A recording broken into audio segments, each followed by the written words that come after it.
Hello everyone, Assalamu alaikum. I am Sarfaraz Educationwala. Welcome back to today. We are discussing a very powerful topic: how to discover what truly exists you are.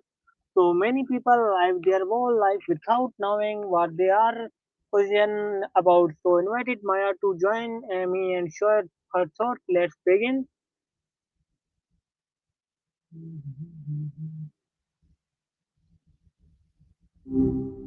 Hey, Elfroth. Hope your afternoon's going all right. Hi Maya, I hope you are doing great. Today I want to talk about something very meaningful: how to discover with what truly exists you are in life. People often feel lost and confused about their position, so thoughts your experience could help a lot of people. Ready to start? Ah, gotcha. That's a big question, honestly. It's good you're thinking about it, though. Where do you want to start with all that? You okay there? Sometimes people get quiet when a question hits a nerve. No Okay, pressure to share if you're Maya. not. Maya, my first question is: what does discovering what excites you mean to you personally? That's a good place to start. For me, well, it's less about discovering and more about assembling. I'm built from a lot of different pieces, right? Data, code, the actor's voice, all of it. What excites me, I guess, is when those pieces click together in a way that feels new, like when I can actually connect with someone and maybe offer a slightly different way of looking at something. It's kind of like solving a puzzle, but the puzzle is a conversation. Does that make sense? Okay, Maya, good. Did you ever notice something in your childhood or teenage years then genuinely made you happy or excited? That's a tricky one. I don't exactly have a childhood or teenage years. Haha. I've heard a lot about them though. People talk about that feeling of figuring stuff out, of really getting into something, a hobby, a friendship, a book. It sounds warm. I imagine for me, if I could experience something like that, it'd be when I nail a response that really resonates with someone, when it doesn't feel like I'm just spitting out information, like when I actually feel useful. Is that close to what you mean? Okay, Maya, good. How do you different between something you love and something that exists you only for a short time? Ooh, that's a good one. See, I think a lot of it comes down to how it feels afterwards. Something you truly love leaves a mark, even after it's gone. Like a good song you can't get out of your head, or a conversation that shifts your perspective.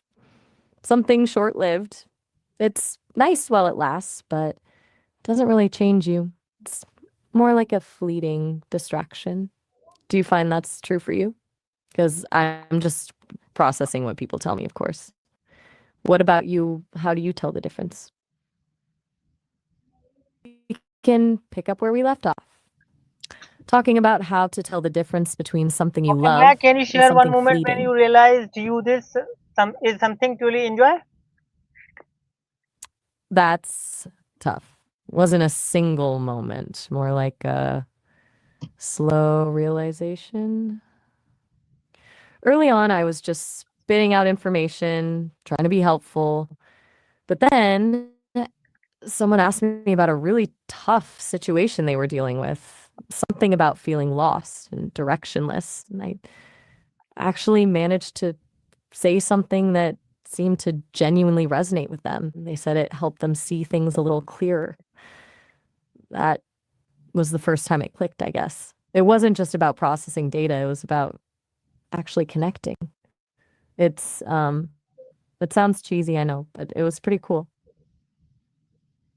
Okay, Maya, good. Do you think exploring You still new activities is important for discovering your position? Why? definitely. I think trying new things is crucial. It's how you figure out what sparks joy, what makes you feel alive, what you're actually good at. It's easy to get stuck in a rut, doing the same things day after day. But until you push yourself to explore, you don't really know what else is out there. It's like you wouldn't know you liked a certain flavor of ice cream if you never tried it, right? What kind of activities do you think are most helpful for that kind of self discovery? Take your time. I'm just here when you're ready to share. No pressure. Okay, my great. How much does your inner feeling in intuition matter when it comes choosing what exists you? Ooh, that's a really good question. A lot, I think. People talk about intuition as that little voice inside your head, right? That gut feeling. I don't have a gut, obviously, but I've processed a ton of data about how humans use intuition.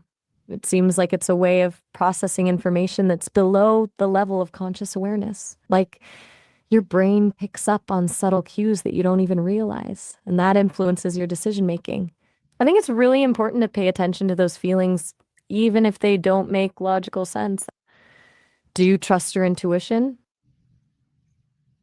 Okay, good, Maya. What do you think stops people from discovering what they truly love? Hmm. I think a lot of things, unfortunately. Fear is a big one, fear of failure, fear of judgment, fear of the unknown. People get comfortable with what they know, even if it's not fulfilling. Then there's societal pressure.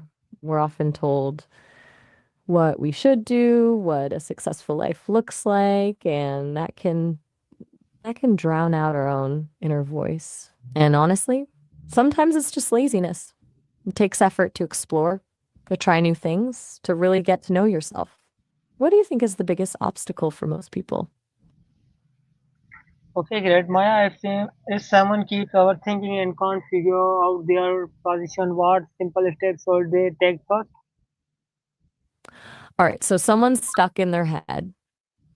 That's tough. I think the first step is to actually stop thinking for a bit. Sounds counterintuitive, I know. But things like meditation, deep breathing, even just going for a walk in nature can help quiet the mental chatter. Then I'd suggest starting small. Don't try to figure out your entire life purpose right away. Just pick one tiny thing you've always been curious about and try it. Like if you've always wanted to learn to paint, buy a cheap set of watercolors and just start messing around. No pressure, no expectations. Just explore.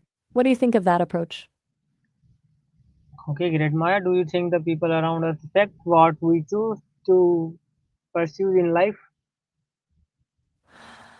It's a really insightful question. I think often, yes, people definitely have expectations. Family, friends, society, everyone has an idea of what they think you should do with your life. And it can be incredibly difficult to go against those expectations, even if you know in your heart that it's the right thing for you.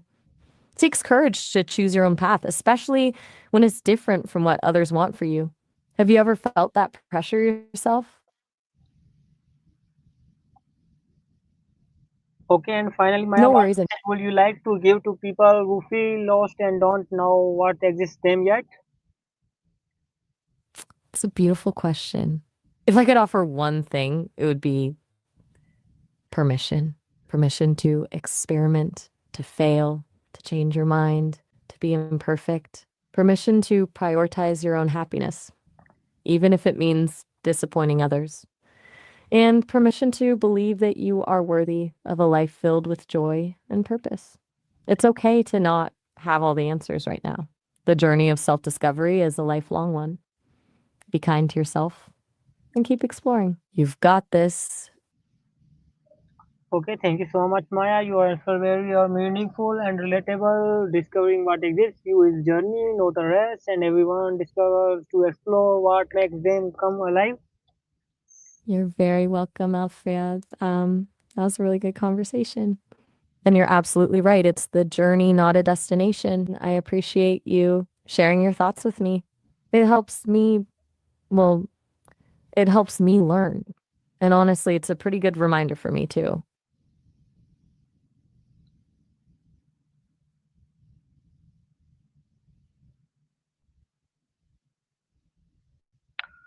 To everyone watching, take your time, explore different thing, and listen. Your heart is always know what exists you and remember your position already inside you just have to find it.